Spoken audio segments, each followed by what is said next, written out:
Auschwitz, Chernobyl, Ground Zero, all sites of mass death are now tourist attractions. Is it morbid or is it simply economic necessity? We ask, is it ever morally acceptable to visit the site of a tragedy on your holiday? Nice smart skirt, crisp white blouse and even epaulettes. We meet one man with a real passion for the crew cut. And later on the Fast Track Travel Clinic, is it possible to find a bargain hotel in Venice this summer? And what are your rights if an airline stops flying?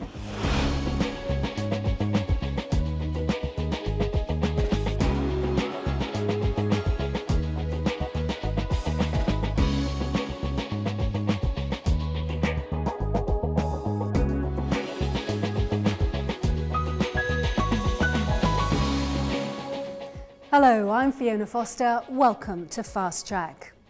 Now, for most of us, travel is associated with fun, relaxation and recharging our batteries. But what about for those people who choose to visit sites of disaster, death and tragedy, like Auschwitz, for example, or Ground Zero or Chernobyl? Why do they do it? Is it really tourism? And what about some of the merchandising that's found there? Well, now the world's first university department devoted to what's called dark tourism is exploring those issues in an effort to tell us more about the human condition. Rajan's been to find out more.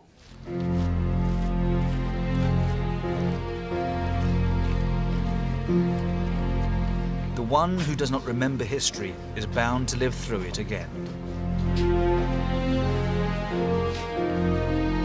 Auschwitz in the south of Poland, a makeshift camp set up as an overspill from Germany in 1940 that became the defining, chilling symbol of the Holocaust.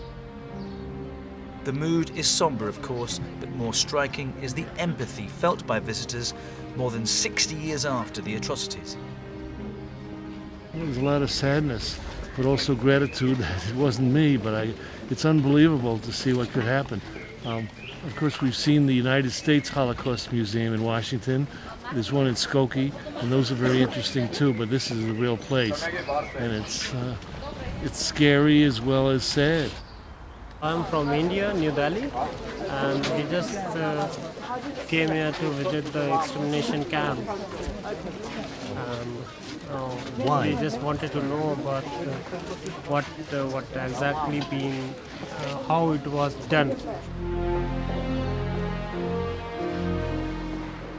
Over 1 million people were exterminated in this camp, and every year, 500,000 people troop through these gates to pay their respects.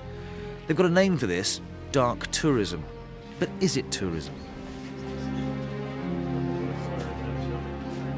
Tourism often gets a bad press because it's seen as a very hedonistic activity, you know, sun, sea, sand and the rest of it. When we place the word dark in front of it, it takes on a different meaning. Dr. Philip Stone is the director of the first ever Institute of Dark Tourism, coincidentally based in the same part of the UK as the site of ceremonial witch trials and burning some 400 years ago, and a popular tourist attraction in itself. The Institute looks at all aspects of dark tourism, the ethics, the issues of exploitation and the marketing of heritage. It's not a new thing. I mean, it's probably an old concept in the New World. You can trace it all the way back to the Roman gladiatorial games, the medieval executions, even the morgue tours of Victorian England.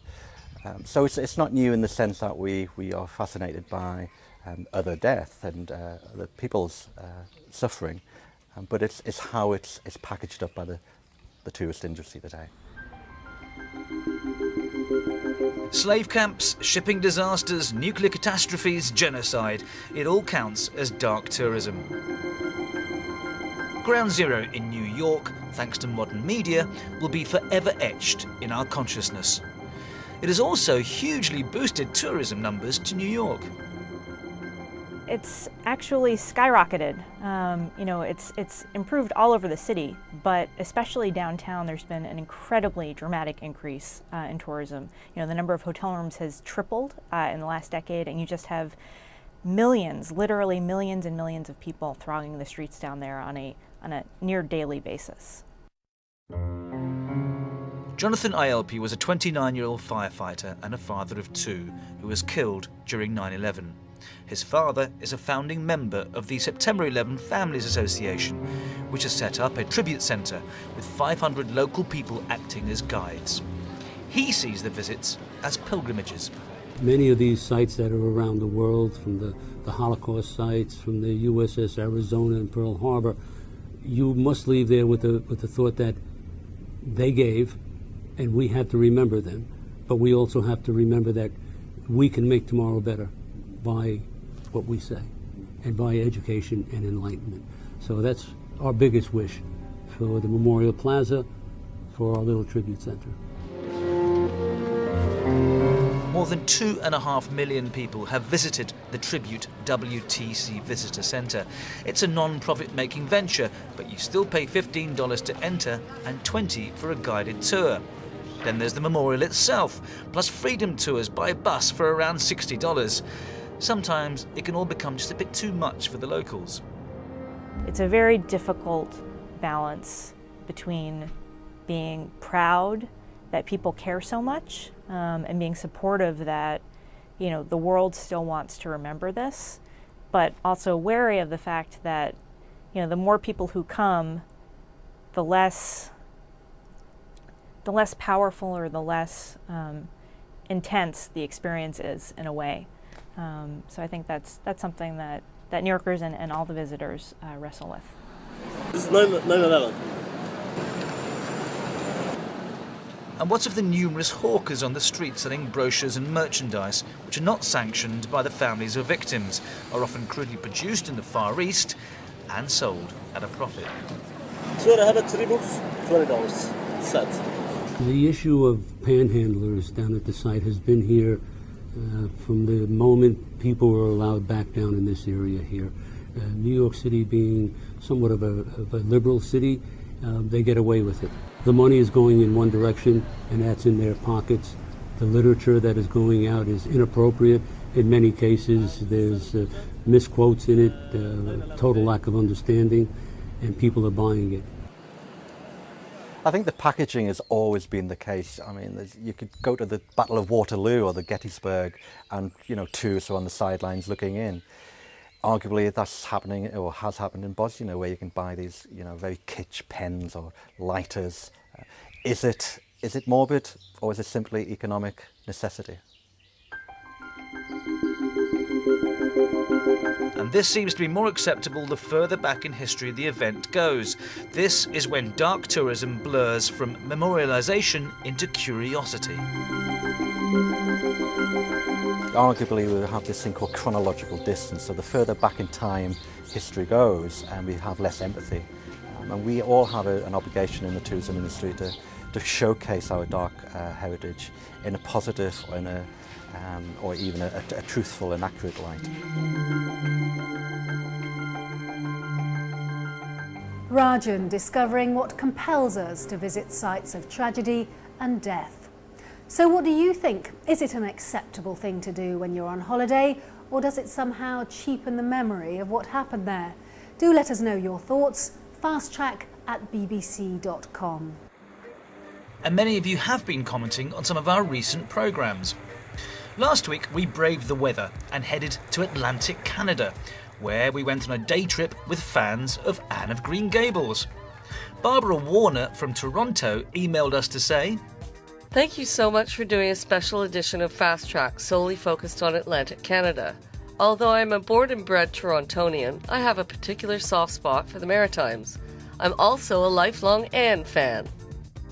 While Caroline Wood from Brussels in Belgium wished we'd featured New Brunswick too. She emailed to say, "May I say, as a native New Brunswicker, I was appalled that you neglected to visit or even mention this province, as it is one of the 4 Atlantic provinces. Why this neglect and omission?" Apologies, Caroline, we didn't intentionally ignore New Brunswick, but as is often the case with filming and travelling, time was against us, and we just couldn't fit everything in. Maybe next time.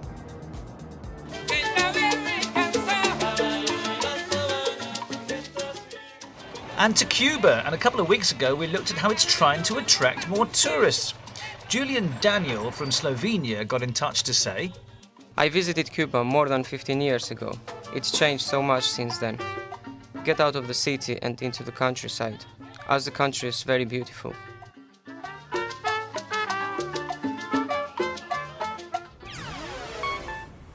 Travel news this week includes a warning from mountaineering experts that the world's highest peak, Mount Everest, is getting overcrowded. It comes after 4 climbers recently died of altitude sickness on one of the worst days in the mountain's history. Experts say some climbers are being forced to wait hours before certain routes, accessible only by rope, are free to use. Environmentalists are worried that toxins from rubbish could be seeping into the sea around the Maldives. The country's waste is dumped on so-called Rubbish Island, but the Maldives Environment Protection Agency is growing increasingly concerned about the practice. Up to 300 tons of rubbish are shipped to the island every day. And the travel world's always coming up with top 10 lists, but this one caught our eye. The world's 10 ugliest buildings, with the J. Edgar Hoover building in Washington, D.C. coming top of the list. Not sure it'll please employees of the FBI who work there.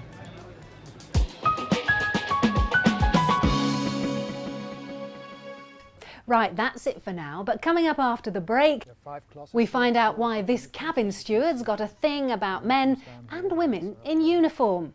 And Simon Calder's here with advice on the cheapest and most picturesque way to travel through Central Europe. So don't go away.